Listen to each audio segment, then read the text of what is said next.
So, to start officially with the science, I want to introduce now Marc Vandenberg. So, Marc is a PhD from University of Ghent. He used to work for PGS, who became later Bayer Crop Science. And since 2003, he's been working at the Scientific Institute of Public Health, so the National ISP-WIV. And since 2013, he's heading the Cancer Center at the National Scientific Institute of Public Health. So he's going to be talking about the big challenge that is the big data.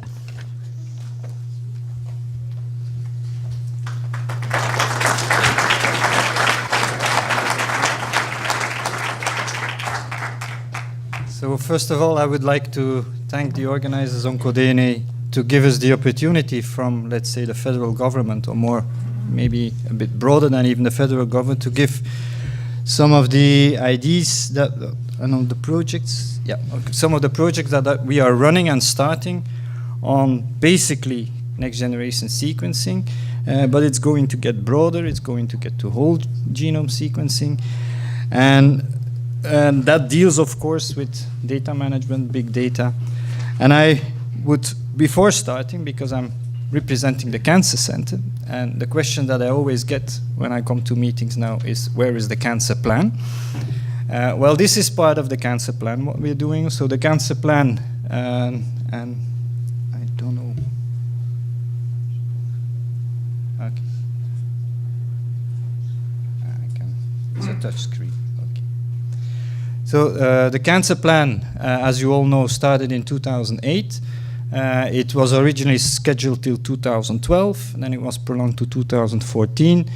And now we had a discussion with the new government, because it was from the previous government, the cancer plan, and there was some, well, let's say, a planned cancer plan. The new government didn't like that anymore. And we, from the Cancer Center, we said, look, one of the actions in the cancer plan was having the cancer center. If you don't have a plan anymore, you don't need a cancer center anymore. And this was not acceptable. So we have now come to an agreement, and there is a, let's say, a comprehensive cancer control plan now in place that covers, and I'm sorry, it's here in Dutch, but it covers the main domains. It's organized the way a comprehensive cancer plan is proposed to be organized by the WHO.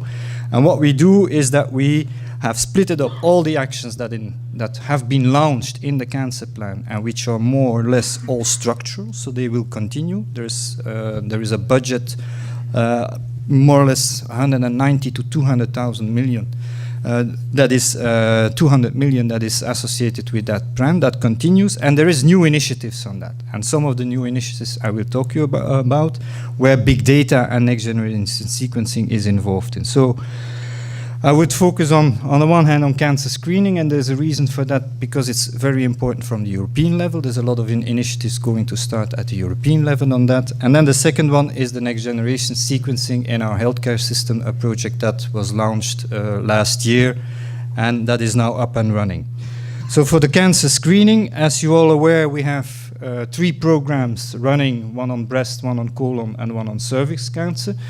The organization of these screening programs is the responsibility of the regions and the communities. The federal state is supporting that. And the one that is now really under, let's say, discussion between the federal state and the regions is the cervix cancer screening, where everybody knows now we're using the pap smear, the frottis, that is the common test that is being used now. There is a lot of evidence that we should move to the Hpv testing. That's under discussion together with the pathologists, with the gynecologists, with the government, to see what test we're going to use. Now, for the moment, it's still probably going to be a PCR test, but what we know is what is coming is next generation sequencing tests, which are coming at even a lot lower price than what we're having now, which will allow us to immediately in one test screen for all the variants. The different viruses that are there, they will all be screened and sequenced. And what is very important, there is also in parallel, and that's also a discussion we're having, it's very nice to screen for HPV or for cervix cancer, but there's also vaccination. So the first girls who have been vaccinated will start to come to the age that they should be screened for HPV, how will we deal with that? And what is happening with the vaccination? How is the profiling of the viruses that we are seeing is changing? So these are two topics where I'm pretty sure that technology like next generation sequencing will become very important. I just wanted to mention here that there is an agreement to work together between the different regions, communities, and the federal state. It's the protocol agreement on prevention of chronic diseases. So we're in the process of moving to the HPV testing. We're starting to get to, let's say, an agreement between the different professional groups. There is a need if you develop screening, you need high participation. So we are also investigating self-sampling studies to see whether that could help and increase the participation.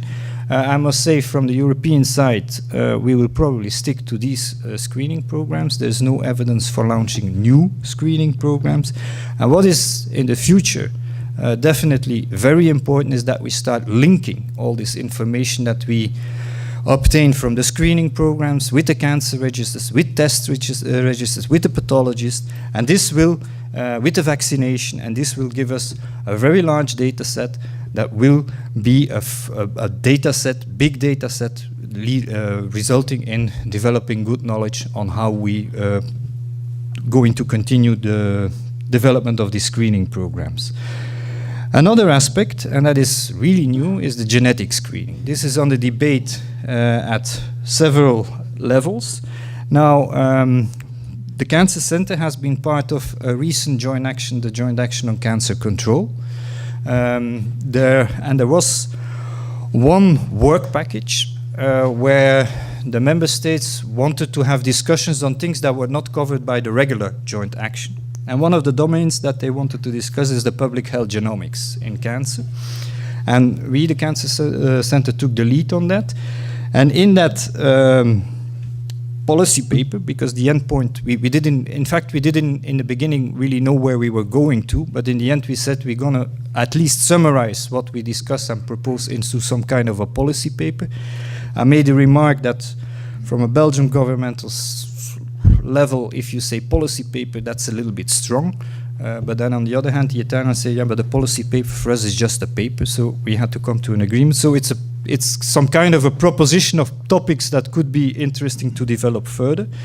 And the first one is what we would call genetic screening, but then we gave it a very complex other name, personalized risk assessment for stratified prevention, and driven by the Germans. The second one is on the omics, and then I'll come back in the last part of the talk. And the third one is in fact very much linked to genetic screening and other types of population-based screening that are based on genetic testing, is the direct-to-consumer.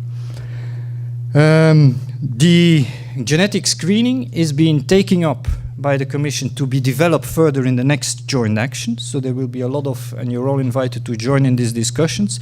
The drive is BRCA1, BRCA2, but also colon cancer, Lynch syndrome.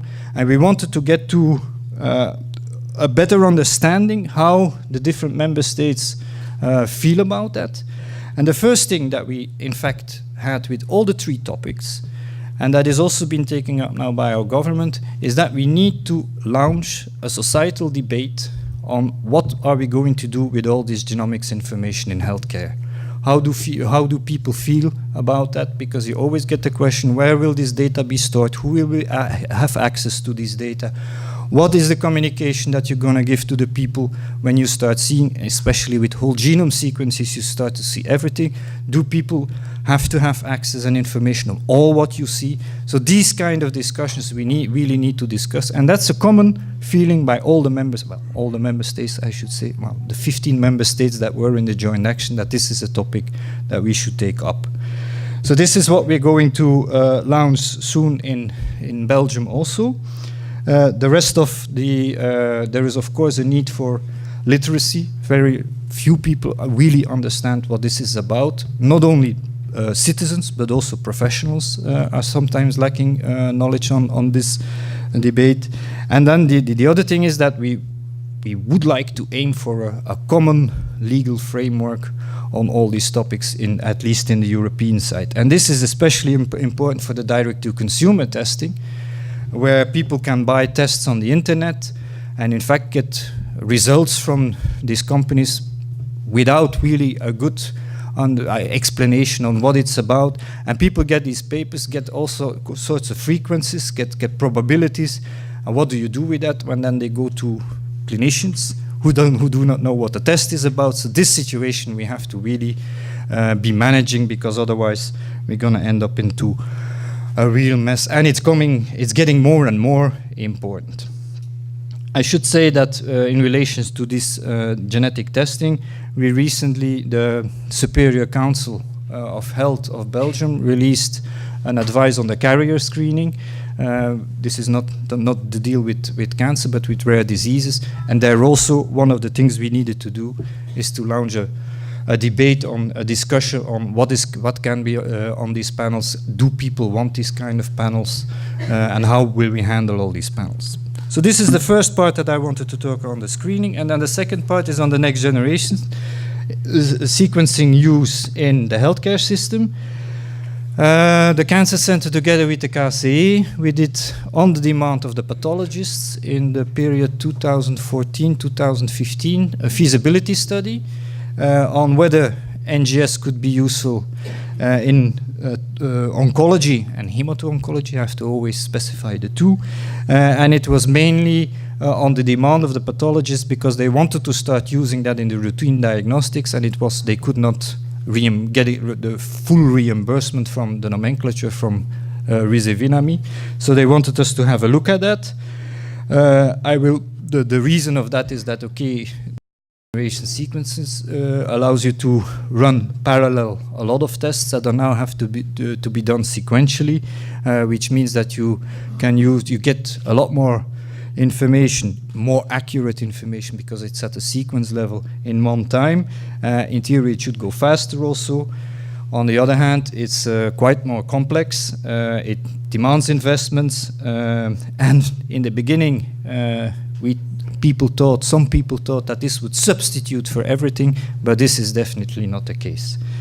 An important thing that was immediately realized, and I think we will hear more about the bioinformatics at this meeting. Bioinformatics is something completely new with this technology, and it's often still a black box, so you don't really know what is happening there. We proposed the outcome of the feasibility to the ministry, and they accepted it, and Minister De Blok has funded a project, a pilot project on that, which is now up and running. And there was some advice that was taken up in the project. So there is, in the Risevinami, there's two processes that are running in parallel: the ones that approve the drugs and the ones that approve the testing and let's say the intellectual analysis. Sometimes the drugs are approved much faster than the test. Sometimes the test is more approved. So we wanted to streamline that. So there is a platform created on companion diagnostic CTG-TGR that is now testing the 2 times more, trying to synchronize this better. The second one was that there should be an expert committee, because this world is changing so fast, that is following the changes in this field. We should have guidelines. And then they wanted to run a real pilot period, of which to start with the benchmarking. The benchmarking is running now. And then a real life pilot before we change the nomenclature to really reimbursing NGS in oncology. Then there was also said that there should be data management facilities foreseen. We should think about the informed consent, because at a certain point we will get mixtures of markers for oncology that have also genetic implications. And then there was also a demand for education and training of the professionals.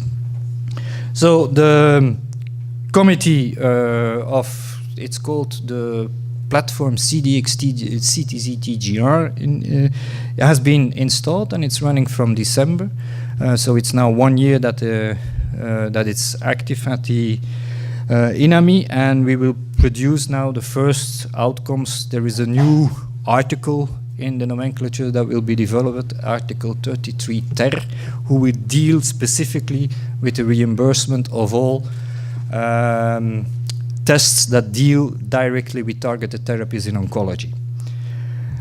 The second one is a Commission on Personalized Medicines. That is the expert group that deals with the analysis of all the technical developments in the field. Originally, we had called it the Commission on Somatic Mutations because that's closer to the world of oncology. But then our colleagues from the genetical center said, yeah, but somatic mutations, that doesn't exist. We want that, otherwise you will have troubles with the geneticists. So we decided then, the government decided to call it the Commission on Personalized Medicine, but it's basically only dealing for the moment with oncology. I should say within the commission we have a managerial board who decides on what are the actions that or the topics that will be dealt with in the ComperMed, we call it, and there is about 150 people from the professional sides who are actively participating in the activities of the Commission. So we have a very broad representation of the professionals in the field of oncology, hemato-oncology, and also genetics. This is the interaction between the two, so we communicate, the ComperMed communicates very well with the platform CTZ-TGX, and it's an advisory board. The ComperMed is advisory, but also the platform CTZ-TGS is only an advisory board to the professional, the structures then of the INAMI who takes the decisions. Then the question, the guidelines, there was a demand that we would produce guidelines for oncology, and I can tell you they have been published now. Wait, now I have to go back. Recently, last month I think, the guidelines have been published in the journal of the BSMO. So we are, it's a guidelines that is relatively vague. There are still some things that have to be further worked out, especially the validation and the bioinformatics part.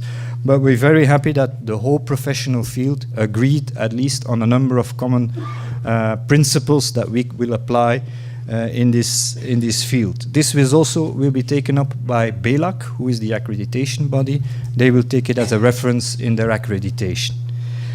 Another thing that we needed to discuss, this is about the schedule that we have on where NGS comes in. It's only one of the tests that will be used. But the next thing is what you're going to put on these NGS panels.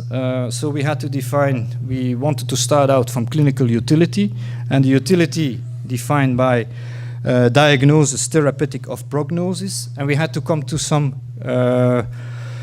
grading of the evidence, and we had to decide on levels of evidence. Now I think there is one missing.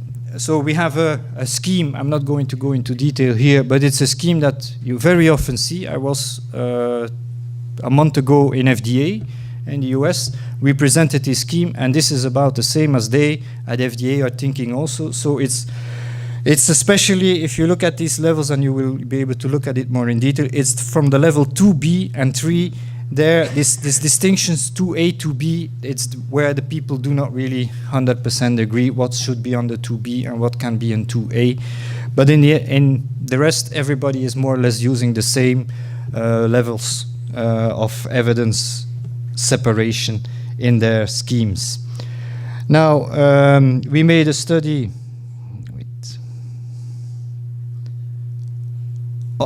Okay, we had the discussions with the experts on what could be taking up in level 1 and level 2A. These are the ones that we consider as being reimbursable.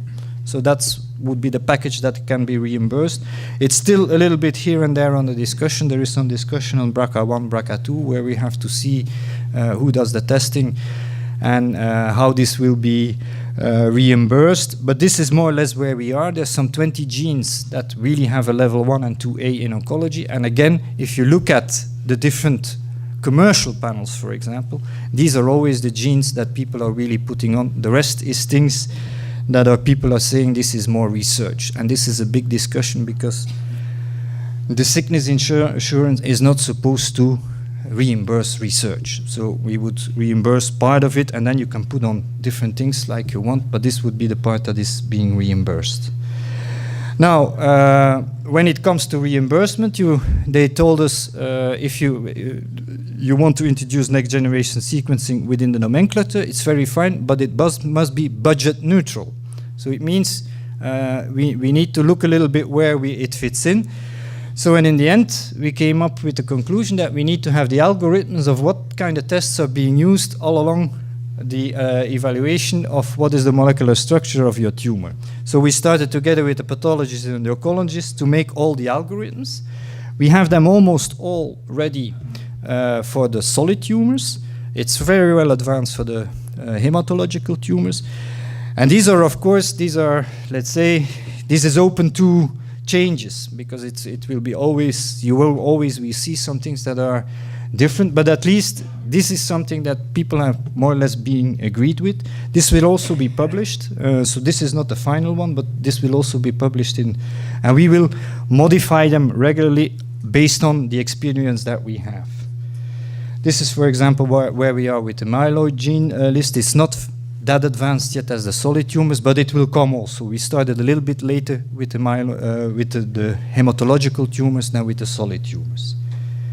So these things are all up and running, and we also the list of the panels of the genes that are on panels, they will be public. They will be published. These algorithms will be published. We don't know yet how we're going to publish. I'm a lot in favor of linking it to the clinical guidelines that the College of Oncology is making them, but we have to see with the pathologist and the molecular oncologist.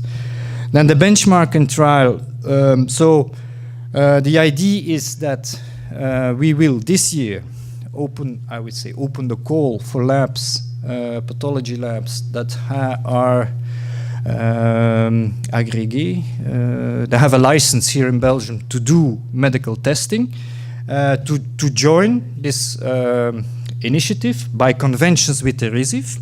And to enter the convention, we said you should at least demonstrate to us that you have all the capacity and experience to run this kind of testing. And so we launched the benchmarking test, and the benchmarking was launched in beginning of the beginning of April, and we are starting now to collect all the results from the labs. For the solid tumors, there will be a call for the hematological tumors also.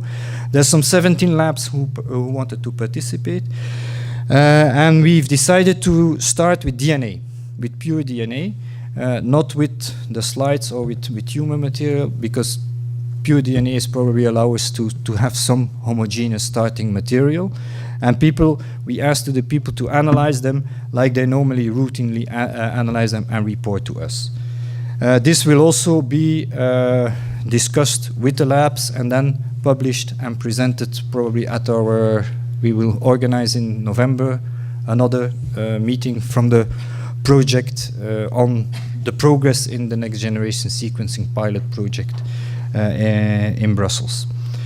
And then the last part that I wanted to talk about is the data registration. So from the beginning, it was said that reimbursement would be linked to data registration. So we had to discuss a little bit what kind of data can we collect electronically through eHealth.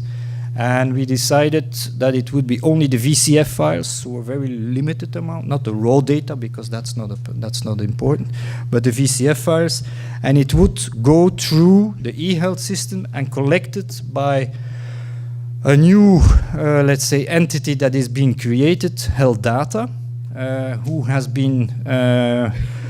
is responsible for, in fact, collecting all the data that we have in registers in Belgium on health parameters. So I think they came up now with about 160 registers that are known in Belgium to collect data. So gradually, so it will not be by tomorrow, but gradually they are looking to move this data into the health data environment. There's an enormous amount of work. We had last Friday a discussion with the cancer register. A huge amount of information which should also move to this environment. That will take time. There's a lot of others that are in there. There's a lot of structuring that you need to do, because much of the data are not really well structuralized. But this is also ongoing. Actually, I should say the module to collect from the laboratories the VCF files is ready. So we will start doing some beta trials with some hospitals to see how the data can be transferred, and I expect that there will be some bugs still. But okay, so the idea is that once the conventions are being assigned, we will also be able to collect the data.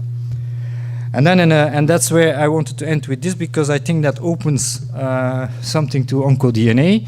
So apart from collecting the data, which is one thing that you can do, you would also like to make available the information that is in the data, because in health data, in fact, information from all the testing on cancers in Belgium will be available. And there was a demand from the oncologists especially. They would like to, like you were already explaining, it would be nice if I have a patient with a certain profile to go to a database, look for a similar profile, and look what kind of treatment has been given to the patient and what was the outcome. So health data could manage that, and I think with the infrastructure that you have already here in OncoDNA, this could be a basis for the workspace. I call it a workspace because we realize that we will have to give opportunities to different users to use these data under very restricted conditions, of course, because everything that is running on the health data is running under the Privacy Commission. There is a steering committee of health data. It's work in progress, but this is where I think that really an organization, a company like OncoDNA could help us in we are not going to develop all these informatics structures once again on our own, so the idea is to integrate things together there. And then the last point, so that's the end for the NGS, is what is going to happen at the European level. I think you really should look at the Horizon 2020 program that is coming up, because there's enormous amount of money going to personalized medicine, many different projects, very interesting project where many different organizations in Belgium should participate. And also another initiative that the Commission launched is the International Committee on Personalized Medicine. It's a consortium. They have an ERANET running now, open to participate. And these are two instruments that we should use to come to, I should say it's a little bit too much, in my eyes, research still. The Commission wanted to do something on translational, much more to the patients. But okay, it's running by DGRTD, and the member states have a lot to say there, and they wanted to stick it more to research. So we miss a little bit that aspect. But then on the other hand, in the joint actions, there it's really very clear. Rare cancers, there's a joint action on rare cancer where we are responsible for the work package on innovation. So that's one. There is the cancer control joint action just finished, and there's a new joint action coming on cancer who will be launched probably in November, end of November this year, where a large topic will be on personalized medicine, on the use of genome information, on ethical debate, on innovative therapies. That will be the focus, on genetic screening, on the new joint action. And Belgium already said that they would participate. And it's the Cancer Center who probably will represent Belgium. It's a little bit different because now there can only be one official representative of a country, but everybody is of course welcome, the ones who are interested to join, to come to us, and then we can arrange that all these people can participate in this joint action. And that was more or less what I wanted to say today.